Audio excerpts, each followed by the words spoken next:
ನನ್ನ ಬಗ್ಗೆ ಸುಮಾರು ಜನಕ್ಕೆ ಗೊತ್ತಿರೋದಿಲ್ಲ. ನಾನು ಕೆಲ್ಸಕ್ಕೆ ಹೋಗ್ತೇನೆ, ಎಲ್ಲೆಲ್ಲಿ ಜಾಬ್ ಓಪನಿಂಗ್ ಇದೆ, ಯಾವ ಕಂಪ್ನಿನಲ್ಲಿ ಹೈರಿಂಗ್ ಮಾಡ್ತಿದ್ದಾರೆ ಅನ್ನೋದ್ರ ಬಗ್ಗೆ ನಿಮ್ಗೆಲ್ಲ ತಿಳಿಸ್ಕೊಡ್ತಾ ಇರ್ತೀನಿ. ನಾನು ವರ್ಕ್ ಮಾಡ್ತಾ ಇರೋದು ರಾಬರ್ಟ್ ಬಾಷ್ ನಲ್ಲಿ. ಸುಮಾರು ಜನಕ್ಕೆ ಗೊತ್ತು, ಇಲ್ಲೇ ತಿಂಡಿ, ಊಟ ಮತ್ತೆ ಸ್ನಾಕ್ಸ್ ಎಲ್ಲ ಫ್ರೀ ಆಗಿ ಸಿಗುತ್ತೆ. ಸೊ ತಿಂಡಿ ಮುಗಿಸ್ಕೊಂಡು ಆಫೀಸ್ ಕಡೆ ಹೊರಟೆ.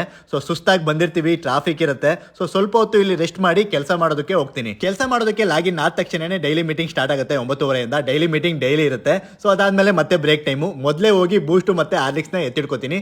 ಇಲ್ಲ ಅಂದ್ರೆ ಇಲ್ಲೊಂದನ್ನು ಬಿಟ್ಟಿರೋದಿಲ್ಲ. ಎಲ್ಲ ಕಂಪ್ನಿನಲ್ಲೂ ಬೂಸ್ಟ್ ಮತ್ತೆ ಹಾರ್ಲಿಕ್ಸ್ ನ ಯಾರು ಬಿಡೋದಿಲ್ಲ. ಬೂಸ್ಟ್ ನ ಹಾಲಿಗೆ ಹಾಕೊಂಡು ಕುಡಿಯೋದಕ್ಕಿಂತ ಹಾಗೆ ತಿನ್ನೋರೆ ಜಾಸ್ತಿ ಆಫೀಸ್ ನಲ್ಲಿ. ಹಾಗೆ ಟೀ ಕುಡಿತಾ ಒಂದು ಕಮೆಂಟ್ ನೋಡಿದೆ, 17,000 ಸಂಬಳ ಎಲ್ಲಿ ಸಾಕಾಗುತ್ತೆ ಬ್ರೋ ಅಂತ.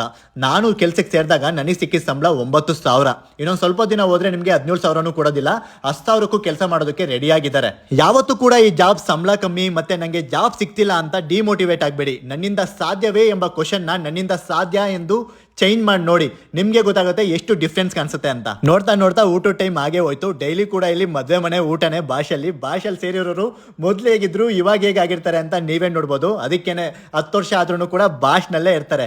ಮತ್ತೆ Mysuru Triveni engineering and industry limited ನಲ್ಲಿ ವಾಕಿನ್ ಇದೆ.